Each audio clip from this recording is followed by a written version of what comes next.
ایک معصوم بچہ، چند درندہ صفت چہرے، انسانیت کو شرما دینے والی سفاکیت، اور پھر قانون کا وہ وار جس نے پورے ساہیوال کو ہلا کر رکھ دیا۔ آخر کون تھے وہ خون آشام چہرے جنہوں نے انسانیت کا گلا گھونٹا، اور کیسے پہنچے وہ اپنے انجام تک؟ آج ہم بات کریں گے ظلم، درندگی اور انجام کی۔ السلام علیکم ناظرین، میں ہوں ارشد فریدی۔ ایک ایسا واقعہ سامنے آیا ہے جس نے پورے شہر کو ہلا کر رکھ دیا۔ وہ خونخوار، سفاک درندہ صفت اور انسانیت کے ماتھے پر بدنما داغ بننے والے چہرے جنہوں نے ایک معصوم بچے کی زندگی چھینی، جو اپنے انجام کو پہنچ گئے۔ جی ہاں، ساہیوال میں مبینہ پولیس مقابلے کے دوران 14 سالہ حسن قادر کے اغوا، مبینہ زیادتی اور بے ایمانہ قتل کے مقدمے میں مطلوب 3 خطرناک ملزمان اپنے انجام کو پہنچ گئے۔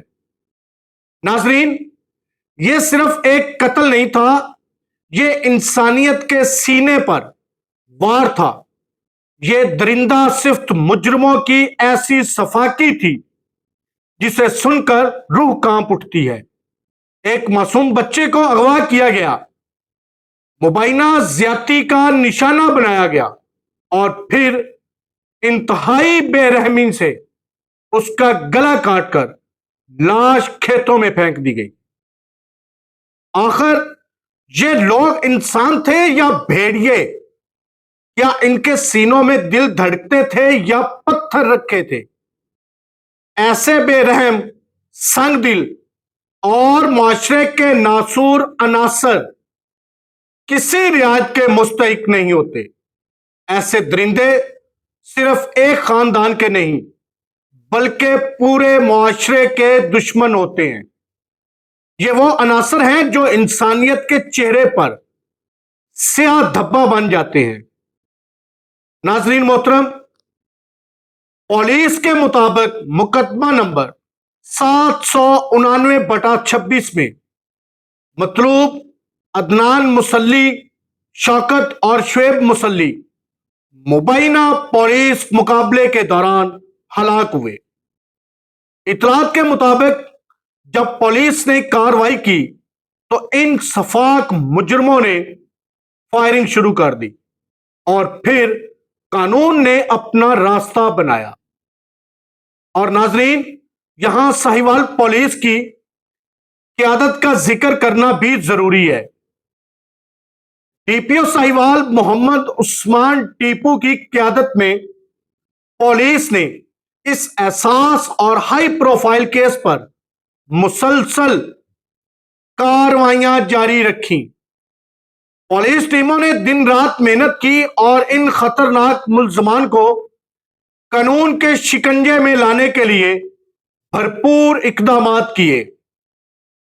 ذرائع کے مطابق مارے جانے والے ملزمان کے قبضے سے مقتول حسن قادر کی موٹر سائیکل بھی برآمد ہوئی۔ ناظرین، جو اس کیس کا اہم ثبوت قرار دی جا رہی ہے، تاہم اس کارروائی کے دوران فائرنگ کے تبادلے میں کانسٹیبل محمد بلال زخمی ہو گئے۔ ہم ان کی جلد صحتیابی کے لیے دعا گو ہیں۔ 2 نامعلوم ملزمان موقع سے فرار ہوئے، تاہم پولیس کا کہنا ہے کہ ان کی گرفتاری کے لیے کارروائیاں جاری ہیں۔ ناظرین محترم، لیکن ایک بات یاد رکھیے، ظلم کی عمر زیادہ نہیں ہوتی۔ جو لوگ معصوم بچوں کی زندگیوں سے کھیلتے ہیں، جو انسانی شکل میں درندے بن کر معاشرے میں گھومتے ہیں، ان کا انجام اکثر عبرتناک ہی ہوتا ہے۔ دعا ہے اللہ پاک ملک پاکستان کو ہمیشہ قائم و دائم رکھے۔ اسی کے ساتھ دیجیے گا اجازت۔ نئے ولاگ تک اپنا بہت سارا خیال رکھیے گا۔ پاکستان ہمیشہ زندہ باد. اللہ حافظ.